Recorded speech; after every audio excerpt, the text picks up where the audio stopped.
What are we cooking today? Or better yet, what's for lunch? It's easy to get lost and forget our roots. We tend to go out to try new foods, but sometimes we might forget who we are. And if you consider that you are what you eat, you need to remember to eat well. It's very easy to get lost and buy ready-to-bake pasta and forget how to make it. Not only it is the easiest thing to make, but it is the cheapest. Come on, guys, all you need to make pasta is flour and eggs, nothing else. You might need that one thing that is important and you cannot buy, and it's called time.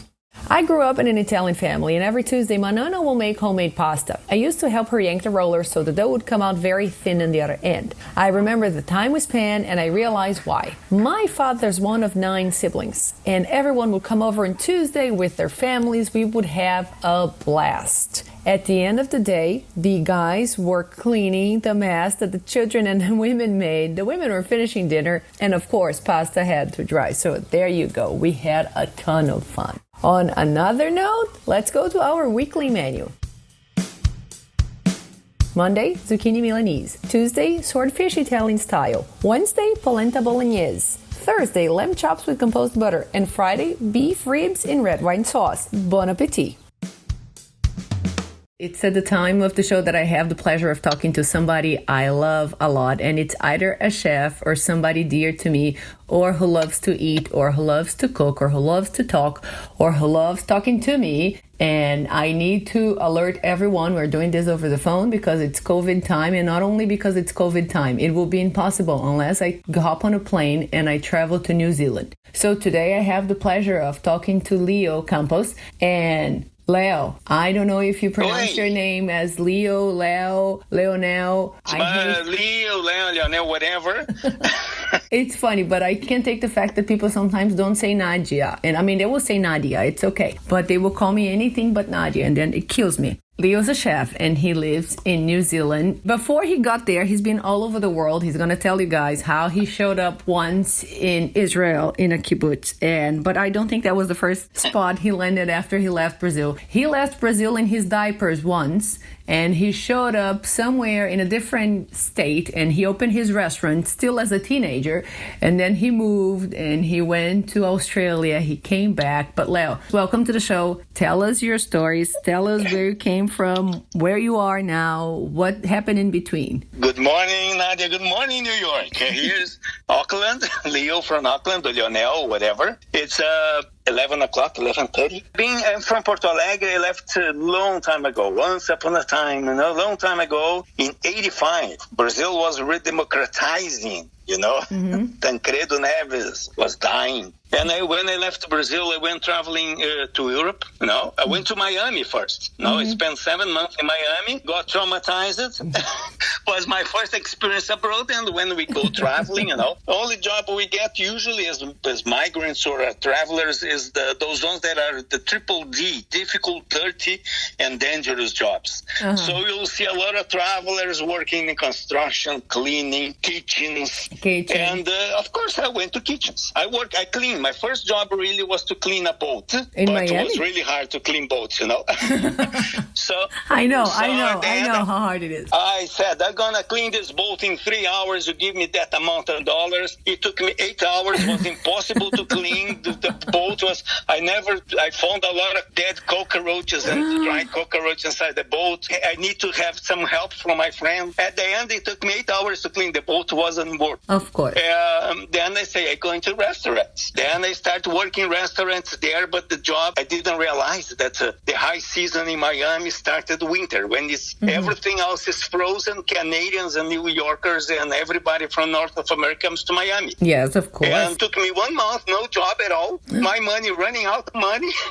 Then I got a job in a restaurant. Then another reason to get crazy, because the restaurant that I got a job was like maybe 15 kilometers from my house. When the kitchen closed and I left the kitchen, I say, okay, now let's go home. No bus. No bus. Then I would walk through, 2 hours. First day I went home for 2 hours, 45 minutes walking. Oh my God. So then I decided to buy a bicycle. Then the bicycle was so bad, it all the time broke. Then I had to walk and carry the bicycle. One day they sold the bicycle. I was happy. They took the bicycle. At least it's only me to walk. But I started to improve my fitness. At the end, I was in 1 hour and 30 running, I was back home. Good. And anyway, it was for a good start. Okay, and then And from after Miami? that, I went to Europe. I traveled out the south of Europe. And my plan initially was to spend like 3-4 months in America, do those 3-4 months European tour, and go back to Brazil, finish university. I was studying economics at that time, finish university. But at the end, I went to Europe. I traveled the coast of Europe. Only the coast of Europe took me 2-3 months. In Greece, I got a boat. Said, there is Israel on the here, like 2-3 days on the boat. I got a boat traveling the deck to Israel. When I got to Israel, no English. No, all this time I was just managing with my beautiful Portuguese. Very nice. And when I got in Israel, I met people on the harbor, and they explained one way that I don't know how. They explained they are needing volunteers in a kibbutz up north in Israel. In the Golan Heights. Okay. Then I decided to go, and I spent like maybe 2 months, a month and a half in a kibbutz. That's very interesting. Socialist at that time, they were still very strong, like socialist communities. Everything was shared. There's no private property in a kibbutz. Yes. And they had like 250 kibbutz around Israel. This one that I went was like an American one, was Sasa kibbutz, the American kibbutz. There was a Brazilian kibbutz there as well, but Brazilian kibbutz was a mess, Of course, it's Brazilian. It has to be, you're going to have samba, you're going to have barbecue, they had samba school. Was a lot of nice things. But it was like this. You had to keep the door closed because the dog would eat the toilet paper. You had shoes hanging from the banana trees. And the American kibbutz that I went was very well organized, very well. So I had the chance to live in a kibbutz. It would be beautiful. Only one podcast about the Israeli experience, Yeah. You're going to come back every week to talk about something else. But okay, keep on going. But in a kibbutz, I worked for the first time for 2 weeks. I worked in a kitchen. Okay. A communal kitchen, because in the kibbutz, there is a communal kitchen, a communal laundry, everything is communal. Even kids, they have like the baby houses was like not even they care because the kids sleep in the baby house. And everything was like a socialist thing, And it worked? The cars were common to the kibbutz. It was really interesting, But I worked for 2 weeks in a kitchen because they would eat. They would have mushrooms, and they would have dairy, and they would have like a more agrarian thing. But they would sell everything once a year. They would meet together. They would decide what we do with the money. We make $1 million. Let's decide what to do. Everything was collective assembly. They have a high school. It was a very nice experience. And was my first contact with kitchen. In baby houses as well, because then I worked in the baby for 2 months. I worked with kids from 1 to 1 year and a half. Nice. I love it. The kids, I don't know, but I love it. You don't know if the kids loved you as much as you love the kids, but that's okay. I don't know. They had issues. But then I started learning English in the kibbutz. There were like 30 few volunteers, everybody from everywhere, from Ireland, Australia, from Americans, from everywhere, the Kiwis. And so my English, I started learning English in a very, was a buffet of accents. Language, yes. So my English is like, it was really nice and way to learn because I learned all the accents at the same time. And you have to figure it out talking what? Because sometimes it gets confusing. I understand. I managed at the end. I went to live in Jerusalem for a while. I fell in love in Jerusalem. I travel around Israel, but Jerusalem is a special city. And you can't find Jerusalem nowhere, So at the end, I stayed in Jerusalem for maybe 1 year and a half. Wow. Okay, Leo. So you were supposed to leave Brazil for 6 months, and then it's 2 years now. So it became 2 years, and then I went to Asia, then I went back to Israel, then I went to East Europe. On the time, they still have a wall. I crossed the wall in Berlin. It was nice. Nice. And so I feel like witnessing the history, when they broke the wall and say, you can swear, on the podcast, family podcast, you can swear. But was this sensation? Was this impression? Oh, my wall, Yeah. But it was had to fall, Anyway. And then I went to London, and then I went to Asia again, and then I went to Australia. Then I went, one day, I decided to go back to Brazil. I went to Brazil. It was like 5 years already. And forever I felt like Brazilian. When people ask me, why don't you stay here? Don't you? And I say, no, I'm Brazilian. I go back to Brazil. Okay. Then like every expat, when you get back to Brazil, what's the first impression? Impression? Yeah. Everything is in a jail. All the buildings have grades. Everything is fancy. You have cameras. You have. You go to the bank. You have like security. Everything is like it's a jail city. Yeah. Okay. And then Leo, wait. So then you had traveled all over the world. You have experienced all of these amazing food, right? Think about all the good things, but then you come back home, and then of course, I bet you in some places there was horrible food. But maybe you haven't experienced the horrible food because you were getting the good food, like from the street food, right? And what people make with love, it's what their identity is, who they are. But then you go back to Brazil, and I bet this is still like the 80s, right? Or late 80s, early 90s? That's 90s. Okay. And then we are still in the south of Brazil stuck to what? Steakhouses, Italian eateries, maybe German places. Yeah, basically barbecue. Yes. A lot of Italian food, and very limited. Yeah, and maybe one experience. Exactly, and maybe like one sushi place, and maybe and the Chinese pagoda or Nanking, or like one of the first restaurants. Chinese takeaways and restaurants, and I mean No, Arabic food, maybe one restaurant. Yeah. Thai food, maybe one restaurant, usually very expensive and very selective, Yeah. I was used to eat Thai food on the streets in Thailand, beautiful food, fresh food, cheap food, and at the markets, I love the markets. Then you go back to Brazil and there's no street food and there's no markets. I mean, if you think about it, Lau, you know this, like o Mercado do Bonfim in Porto Alegre, every Saturday, they have their organic street market vendors, right? They have the best produce, if you think about it, in our town. But people don't take advantage of it. Up to this day, I mean, now it's starting to get better. How do you explain a country with such great ingredients, with such great soil, and the people not using it? I don't know. I've been to Brazil 2 years ago, okay? At the end, it's been 35 years, I think I've been abroad, and I went back to Brazil maybe for 10 years. So it's been 25 years abroad. When I went back to Brazil like 2 years ago, and one thing that's amazing is the food. Like beautiful fruits, beautiful huge avocados and melons and all lettuces. Oh, look, I'm not vegetarian, I'm not crazy about lettuces. But the lettuce that we have there, they're just amazing. They're like one lettuce is like the whole section of the supermarket here. Yes. It's beautiful food. But I don't know. Now maybe people will start developing more like a gastronomic feel for the food, and to experiment and to make more fusion and to try more.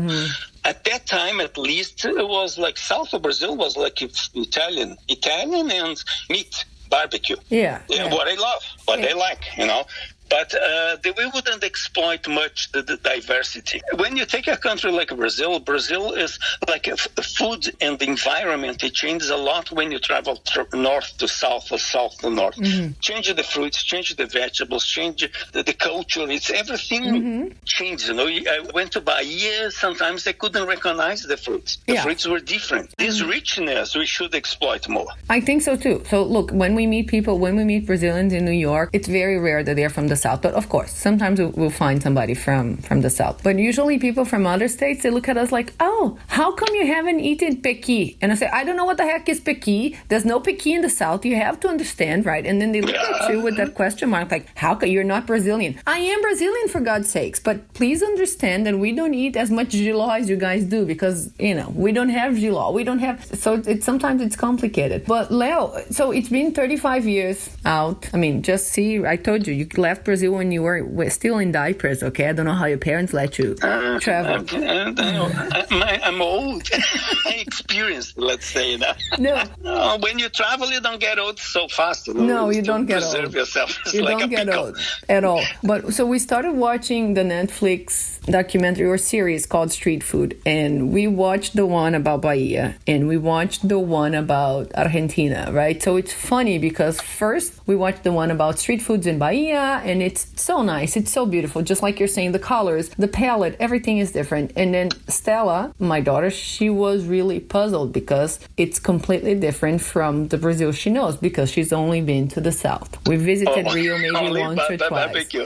Yes, okay. So then when we watched the episode about Argentina, and she sees all, like the meat around Fogo de Chão and how you eat meat and meat and meat, and it's very similar to the European cultures and all. She was like, oh, yeah, that I understand. It's very close to us. But it's incredible to see that sometimes people don't have that knowledge, I think, or they will judge you. But I don't know if you've noticed, and we noticed this after we leave out we are expats for a while. I was asking Damian, Brazilians have a very extremist palate, right? It's either too sweet or too salty. Like, there's nothing in between. Yeah. Do you see that in any other places you've lived? No, not really. Not really. We eat very salty, a lot of salt, mostly in south. We not even use much spices. We use salt and sugar.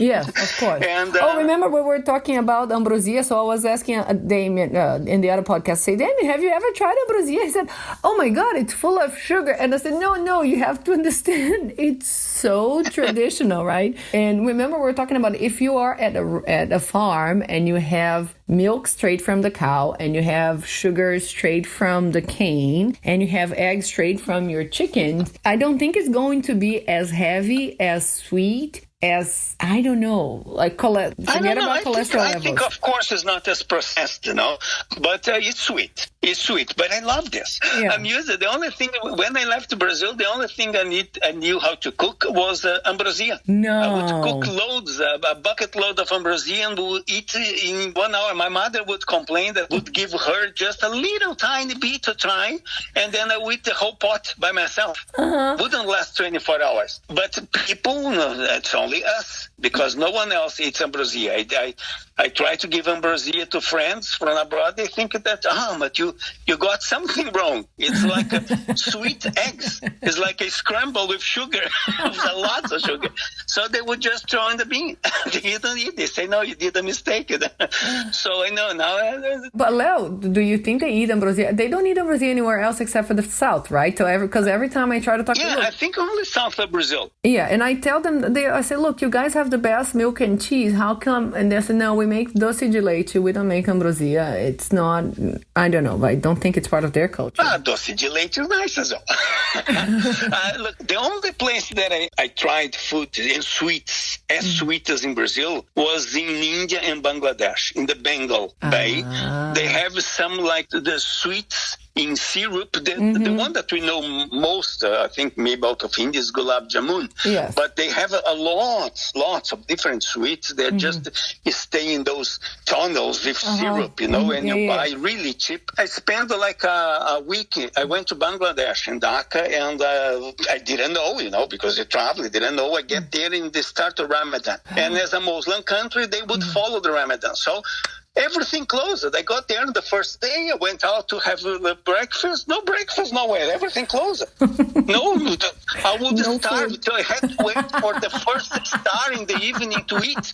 And the first restaurant or house that would open, because they probably were counting on the star as well, yes, was like this big sweet house. But full of sweets. And remember that $1 was, I think, 37 taka, Bangladesh money at that time. And every sweet would be 1 taka, or depending on the size, 2 takas. And I would eat like maybe 5, 6 sweets. The first thing that I would eat in my day, my breakfast, lunch, dinner, would be those sweets. And I would get, and the only place that I found like sweets that remind me of ambrosia in south of Brazil. That is true. But those are the only normal guys we have around the world who regard the sweets, All the others, they don't know.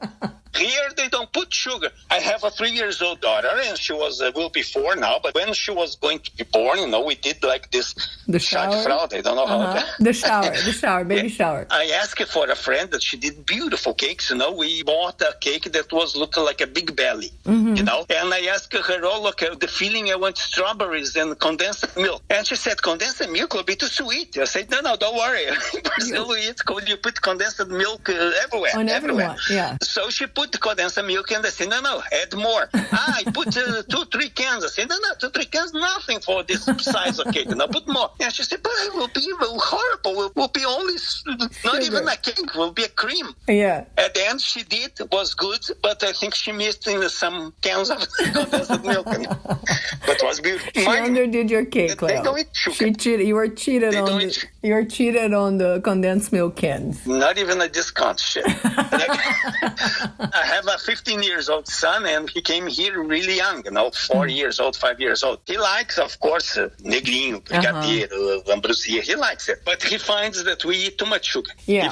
he likes developing this kiwi taste that's sweet. It's not very sweet. It's just mildly sweet, because they didn't have a sugar cycle. If they had economic sugar cycle as we did in the colonial time, and probably the Portuguese exported to India, to Goa, exported it to Bengal, to Malaysia, so those guys probably they know how to appreciate better the sugar. Well, that makes a lot of sense. Leo, I really want to keep on talking to you, but I know you have to go to bed and I have to go to work, and we still have those things happening. But please come back. I'm gonna have you every week if you can, or whenever you can, okay? Because I know you're studying. There's people who are very studious and they have these many different degrees. I don't know. I don't know how those people do it, but I know you're one of them, and I applaud you for that. But thank you for coming. I would love to keep on talking. This will come back, and then we'll continue from the kibbutz. I don't know. We can pick up from many different parts of the world. Even because I did a list of things that I would tell you, but that's so nice. I not even crossed the first line here. Okay. I'm Virgo, very organized. So but we will come back. There's a lot of nice things about food. I'm not even talking about food. I only talk about sugar now. Okay? I know. We started in sugar. Okay. Well, look, to me, that's a very good point to start. It's sweet. We love it. But Leo, let's do this. I will have you in bonus episode, whatever you want to do. Okay. But come back and we'll talk about all the other foods. Good? Okay. Sounds good? Okay. All right. So say hi to the family. Have a nice day. I'm going to sleep. Yes. Have a good night. This is funny. So guys, thank you so much for listening. I had the pleasure to talk to Leo. He's going to come back. Don't worry. He's going to tell us more about all the history of foods and the places he's been. This has been very enriching. Thank you so much, Leo. Bye.